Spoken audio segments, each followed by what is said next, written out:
Namatay sa aksidente ang The Voice of the Philippines Season 2 contestant at reggae singer na si Kakoy Baldo sa Bacolod City. Pasado 1:00 ng madaling araw nang mabangga ng truck ang sinasakyang motorist ni Juan Manuel Ubaldo o mas kilalang si Kakoy Baldo sa Circumferential Road, Barangay Mandalagan sa Bacolod City. Papauwi na sana si Baldo nang mag-overtake siya sa kanang bahagi ng truck. Nabangga siya ng truck at nagulungan.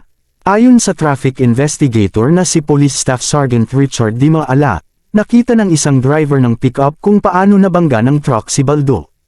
Hinabol niya ang truck driver at sinabihan na may nabangga itong tao.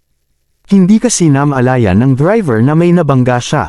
Ang truck nagadolagan, piknisang witness ta nagasundanay sila nga duha. Sangga padolhog sila sa nagapa-curve gulpi lang siya naglusot sa right side kag nabunggo siya sa goma kag nalapakan siya, aniya. Habang tumatakbo ang truck nasa likod nito ang isang pick-up na minamaneho ng witness natin. Habang binabaybay nila ang kurbadang bahagi ng daan, nabangga ang biktima sa gulong at naapakan siya nito. Kwento ng mga residente sa lugar, madalas na may nangyayaring aksidente sa lugar dahil bukod sa kurbada ang kalsada, madilim din dito dahil walang ilaw. Natagalan pa bago nakilala si Baldo dahil sa sinapit niya. Kinilala siya ng kanyang pamilya at agad na dinala sa punerarya. Si Kakoy ay sikat na reggae singer sa Bacolod City at lalong nakilala ng sumali sa The Voice of the Philippines noong 2014 kung saan naging miyembro siya ng Team Sara ni Sarah Geronimo. Sa Instagram, inilala rin ni Geronimo si Baldo.